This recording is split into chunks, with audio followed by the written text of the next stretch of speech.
Hello and welcome to the Film Ireland podcast. I'm Gremma Creagh and I'm chatting with Seamus Murphy about his beautiful documentary, The Peculiar Sensation of Being Pat Ingoldsby.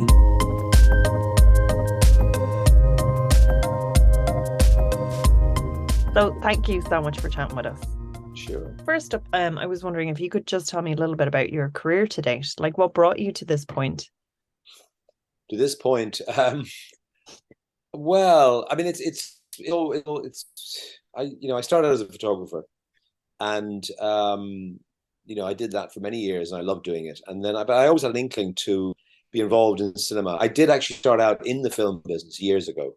Didn't quite like it. I didn't like working in big crews, and I think also when I started out, it was commercial and it was commercials. And had I done documentary at the early days, I probably would still be doing that. But anyway, I got into photography, stills photography, which better suited my temperament. And also I was able to travel and I could be involved in political stuff internationally. So that interested me.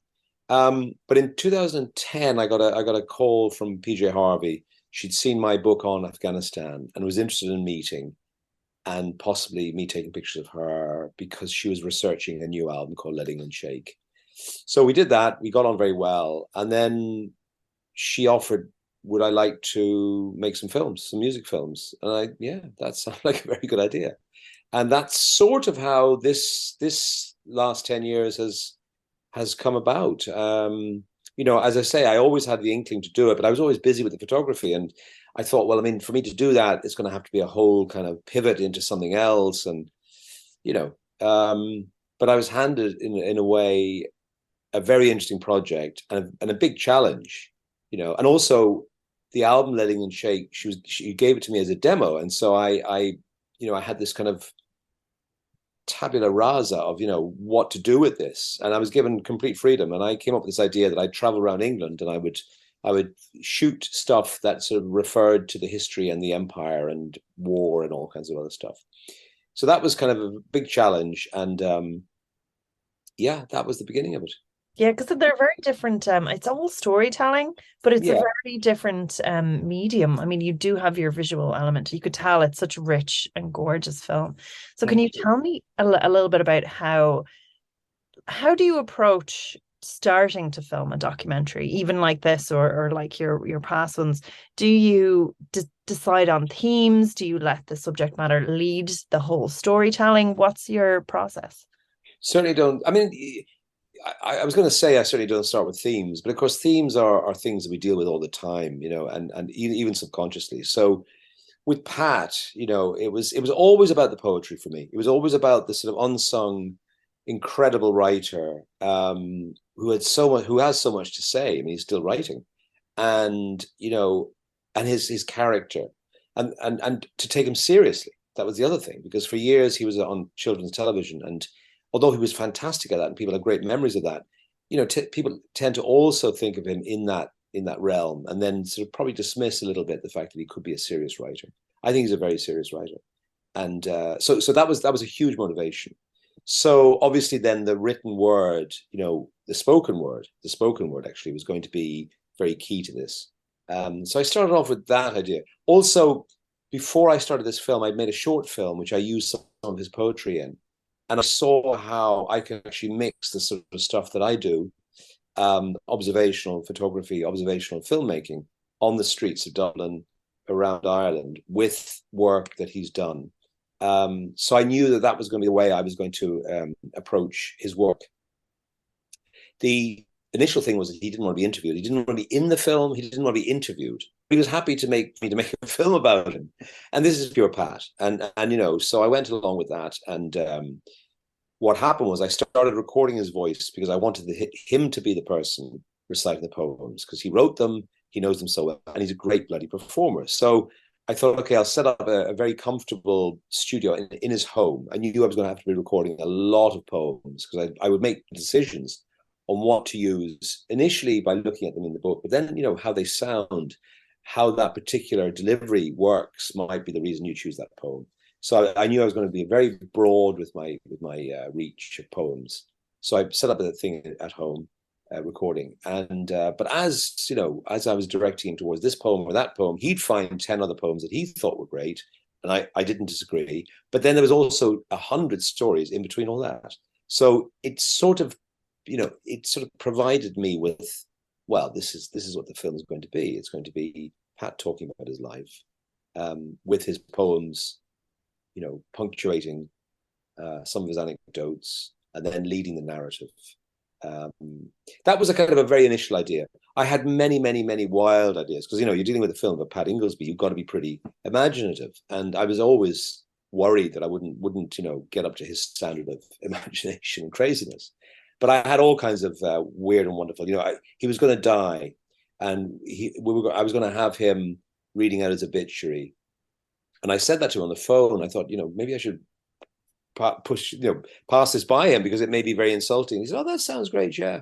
He said, "But I don't want to be taken away in a hearse. I want to be taken away in a Mr. Whippy van." So there's always this stuff going on. Anyway, in the end, I didn't do any of that stuff because what he was saying was so interesting.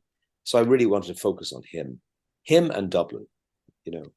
And he is definitely part of the scenery. Like, he would have been around the whole time I was growing up. You'd be so familiar with his stories. And then, as you got older, his books of poetry. And then when you're hanging out in town, like, he was just a fixture. So he's just like, it is wonderful to see him caught. So I caught him at the very end as well. I mean, the last year or so, that was, and I didn't know he was going to, and he probably didn't know he was going to stop doing it. So that was great. And you're right. I mean, he was always around, but then of course it's like all those sort of people or even buildings, like once they're gone, it's like, oh my God, hang on a minute. And then you appreciate, God, I wish I'd spoken to him. I wish I'd paid more attention, or just, it's a nice thing to know that this person's there, and then suddenly he's not there. So that was kind of a part of the ethos of the film as well. Disappearing Dublin. Things disappear for a reason, but I thought, to kind of try and catch him before he disappeared from the streets. He's still very much alive and kicking and writing. But definitely you get a sense of, I think in some ways you really get a sense of him sustaining himself as a writer. How difficult it is. How difficult it is to be an artist. And also a man with polio. He had polio as a child, paralyzed down one side, right arm doesn't work at all. And there he was taking a bus into town every day from Clontarf, with a trolley and a beer crate to sit on, and his bloody books. And as he says, like, some days he didn't sell any books. He had to bring all the books back. He didn't even have a sort of setup somewhere that he could leave the books, and he brought that in every day he came in. And he found a printer that was very cheap and very good and very friendly. So I think as a business, it was quite good. He'd print them for this much money, and then he'd sell them, and there was a profit. And he's quite canny when it comes to business.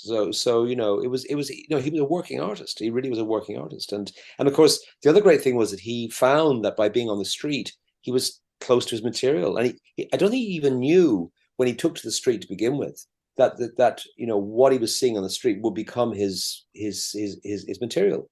And or maybe he did. Maybe he sensed that. But there it was, and he was able to talk to people, which he loves doing. Sit down, write, observe things. The patterns of life during the day in Dublin. He captures it all. I mean, there's an incredible Dickensian sort of documenting of the streets of Dublin for 25 years, in his poems. There was one about the characters on that street, and I was like, I've heard that character. I worked in Temple Bar, and you could hear that shout, that exact conversation. Oh, yes, Darren, or whatever. Yes, or whatever it might be. Yeah, we've all got our experiences of Dublin banter and patter. Yeah, it's wonderful, and he captures it so well, and then you capture him so well. It's a nice little like the artist watching the artist. Fantastic. Yeah, no, that's great. So a little bit about how you get into that world. How do you build rapport? So you were saying that you had been working with him on a project before. Do you kind of like keep recording so that people forget that you're there? Like, he seems like quite, in some ways, an open person anyway, because he's lived in a sort of spotlight for so long. But how do you kind of like really get to the crux of him?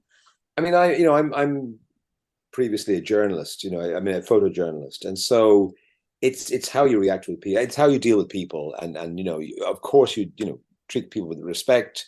I'm very curious, that's why I do what I do. And I don't think you can fake that. And I think he's got an absolute, my God, he's got a meter. He can pick out somebody who's a phony. and um and I just think we got on very well. Like the first time I met him was in 2013, actually. And this is when I was making this short film, and I had this idea to use him in some way. But people had said to me, like, be careful, don't do this, don't do that. He's a bit prickly.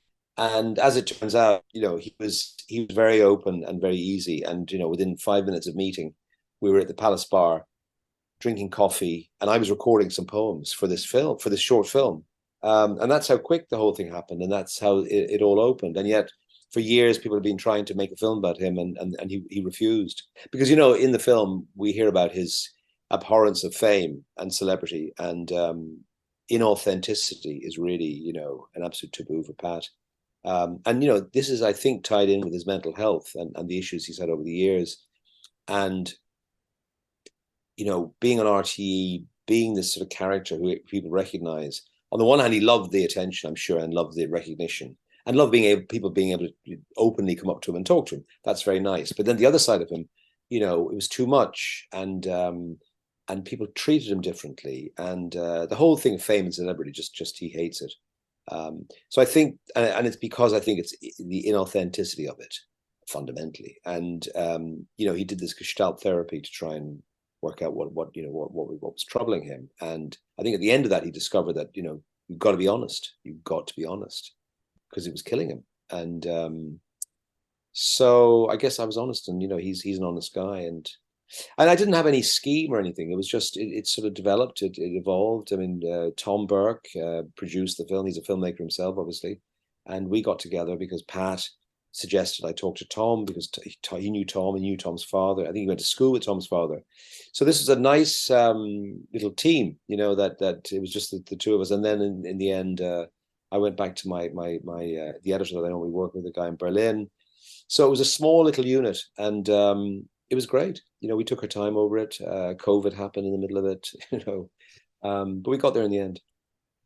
And speaking of the end, how long was that? Like, how long were the recordings from the initial meeting? Were you out every week with him? Did you just follow him when something would happen? I wasn't really following him. I live in London, so I would come to Dublin when I could, and I would film. And actually, most of the filming I did was on the streets without him, because there's a huge amount of the film which is Dublin as a character, Dublin as the subject for Pat's work. So I was very conscious that I wanted to try and capture that. I also, in that 2013 film, I actually had shot a lot of footage back then, so I've used some of that in the film. He didn't want to be interviewed, but then at a certain point, I think it was typical of Pat. It was the day. Honestly, it was the day that was announced in Dublin. We were at his home in Clontarf, or the day after that, lockdown was happening. And so, having agreed to be interviewed, and we did this fantastic interview with him, one of, I think, 3 in the end. We thought, great, this is great. We'll keep going. Give it a few days rest. I'll go and do stuff on the street, and then we'll do another one with Pat. Couldn't do that, so we had to wait. And then we had, but then what happened? Yeah. So what happened was, initially he didn't want to be interviewed, and then I think he saw how much work we were putting into it. He trusted us, and he was enjoying the process, because even if he hates fame, he loves the business, he loves the industry. He loved it when at one stage Tom was using the Steadicam, and he loved that, a big camera. There's a bit of a crew here, not just me with my one camera. So he loved all that. So it just evolved, and as I say, I had these wacky ideas that I ended up not using in the film, or not even trying to shoot, because in a way there was such a naturalism to the way he delivered his poetry, and then also how seamless it is between his poetry and the spoken word. When he tells a story, it's like he's written it down word for word perfectly. The timing is right, the commas are in the right place. And in fact, some people say, I love that poem about when he talks about his father bringing him down the stairs because he had polio, on his shoulders, and making sure his head didn't bang the, whatever. And it's not a poem; it's a story. He did actually write a poem about it, but so I love that seamlessness of the way he speaks and his poetry. And that's the great thing too about his poetry. it's almost like an anti-poetry. It's sort of it's so natural. It's like speech. However, I've seen him working, and I've seen him fashioning his work, and he's a craftsman.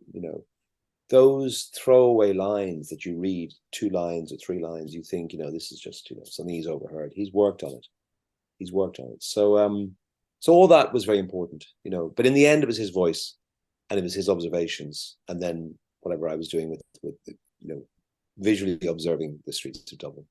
And it's wonderful to have someone who has been such a big part of the Irish scene for so long, to have their career documented in a way that really celebrates them, gets to the crux, touches on all the good and bad, but like that as well. Like, it's you get the lineage of the development of it, the struggles as well about he faced in his career, which was very interesting. And I think, like, now, even the way, one of the most heartbreaking things was how he's treated on the streets, the way Dublin has been shifting and how difficult he was finding it to sell his work. And I think it's a very negative testament to the kind of neoliberal direction that we're definitely facing. And so it's really kind of touching on a lot of things that I think are very close to a lot of people's hearts and minds right now, especially as well, I think, mental health with regards to like, there's, I think, Minding Creative Minds is it's definitely a discussion that's happening now. They're an organization that are there specifically for artists, because I think artists, a lot of artists process their minds work slightly differently. On the edge as it is. And then you throw in all the insecurities of finance and relationships and all the things that are difficult, and more difficult because you're an artist and because you're living that life. And it's very difficult. But I absolutely agree. I mean, the thing about the women selling from the prams, and that was really important part of his story, and he loved them. He never felt more at home than when one of them had to go off and do something, and he'd take over. And he loved it. He loved being there with the women selling from the prams. And he was disgusted at how Dublin Council, I think it was, closed him down to build the ILAC Centre and these, gentrification of in central Dublin. And what was the other thing you were saying? And I think he's also very skeptical of the whole Joyce industry, and the way that we revere these people who are now dead. At the time when they were alive, we didn't. They were in exile, they were banned. People didn't read their books, and now it's a great tourist thing. And he's very, very conscious of that, very aware of that. So that's it. But the other thing, I love you when you're dead, that kind of ethos. Yes, absolutely. Well, he has that. He has that on one of the signs, right? One of the signs he puts up is like, buy a book before I'm famous and dead, or something like that. He's always going on about that.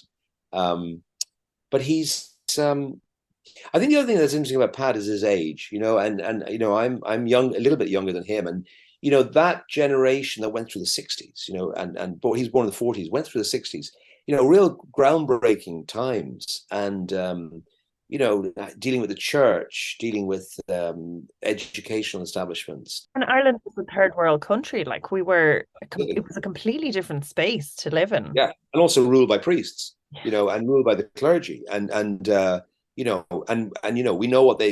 know now what they were getting up to, and we all have our suspicions.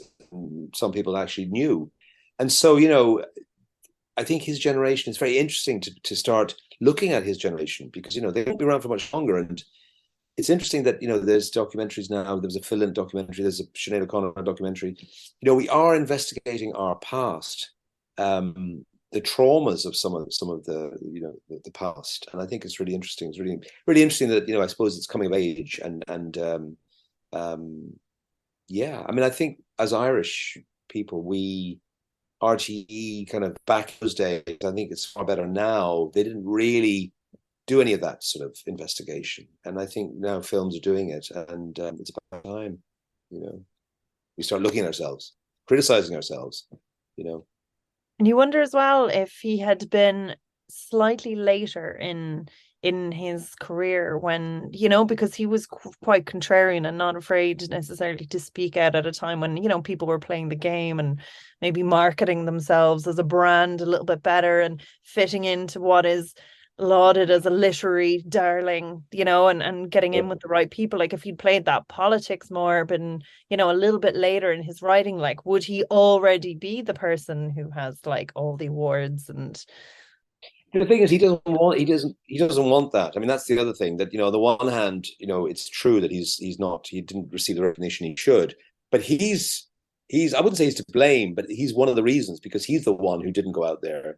And even without, going out there and courting that, he'd run a mile from it. So whenever he gets the chance, he'll tell you that, I don't want to hear about your awards, it doesn't interest me. And and all that stuff. He's got many things that are, so he's just an authentic. An absolute maverick um,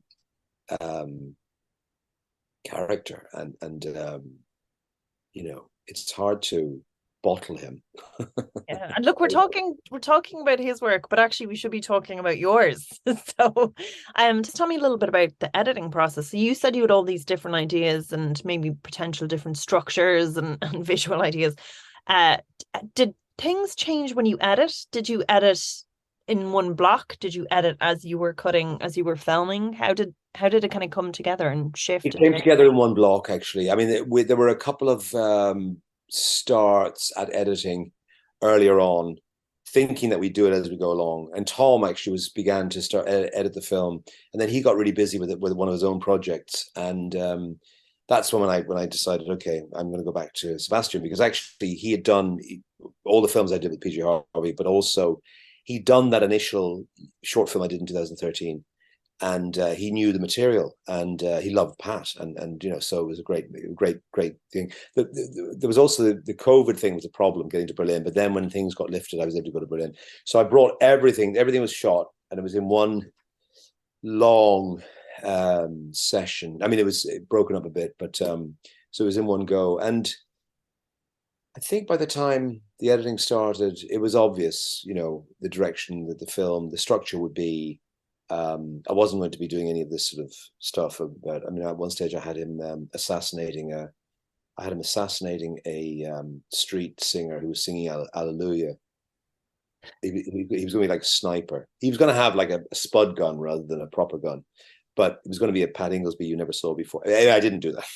There were many things like that, and I'm sure he wouldn't have liked it. But yeah. But anyway, by the time we got to the editing, it was going to be sort of the way it's turned out. Let the poems and his life, be the story, be the narrative thread. And there's a purity to that, which I think is suitable for the subject matter. If you had unlimited time and resources, is there other sections you would have liked to cover?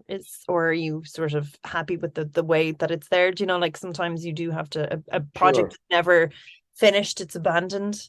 Yeah, no, I don't think so. The only thing I'd say is that I've got so much recordings of him talking and reciting his poems that there could be another project. And I don't think it'd be a film. Maybe it's a podcast. Maybe it's a radio program. Maybe it's just some audio. Maybe I don't know. Real Art with the Arts Council. Well, you know what? We were shortlisted for Real Art really early on.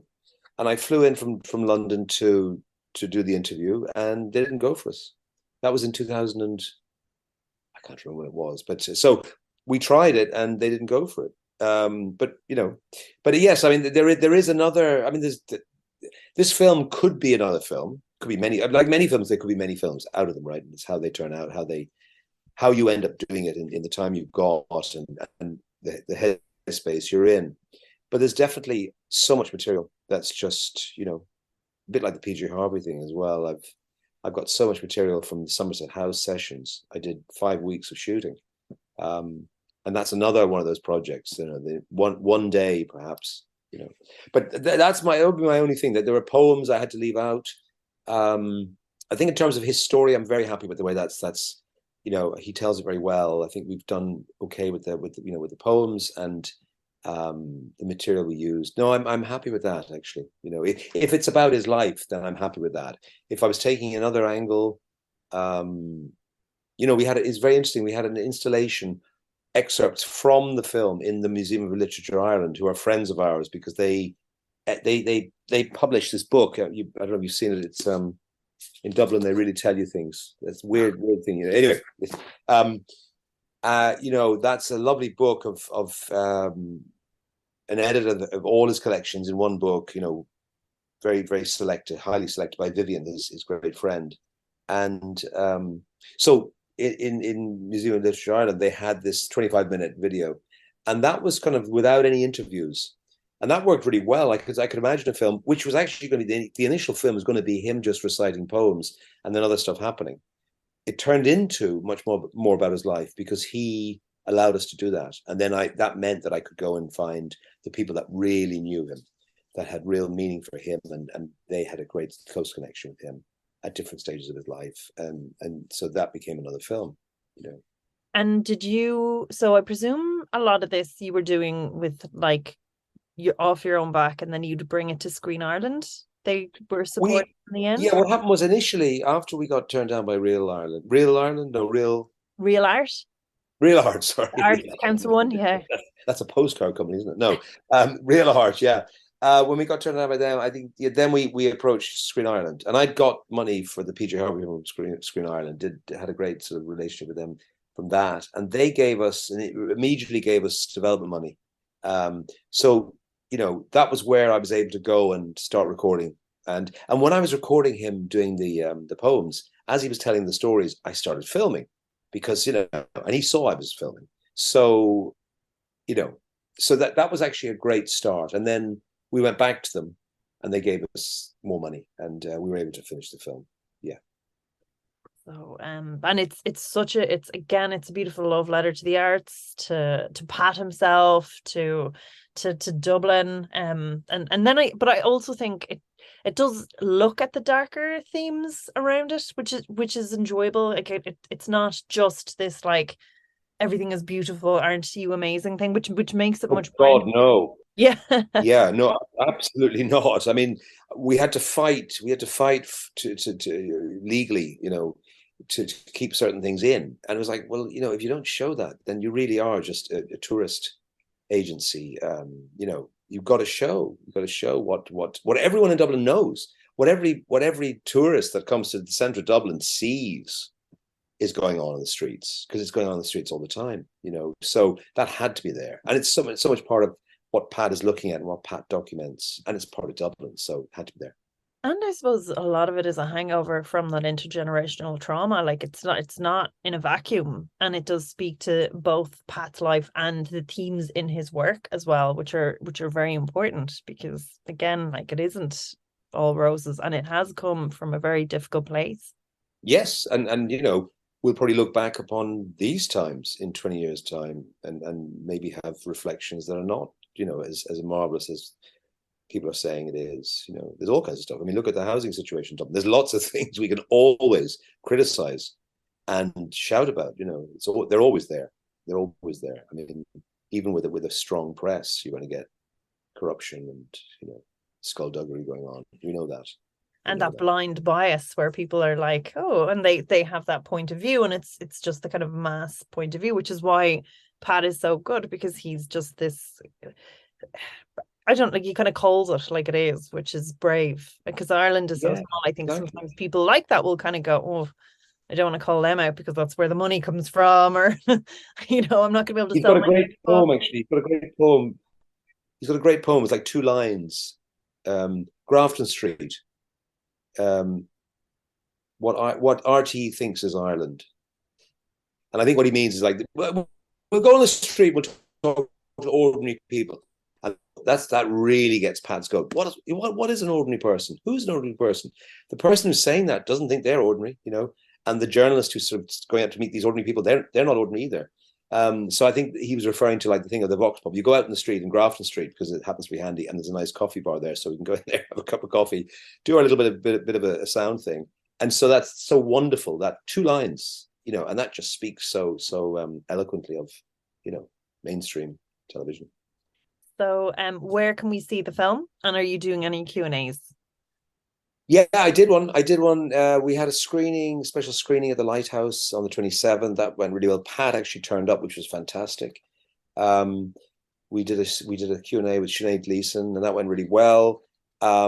It starts on November the 4th. It plays in the IFI, it plays in the Lighthouse, a couple of other cinemas in Dublin. It's playing in Galway, I know. I guess we're just seeing how it goes, and perhaps it'll spread further. I'd love to see it in Cork and other places.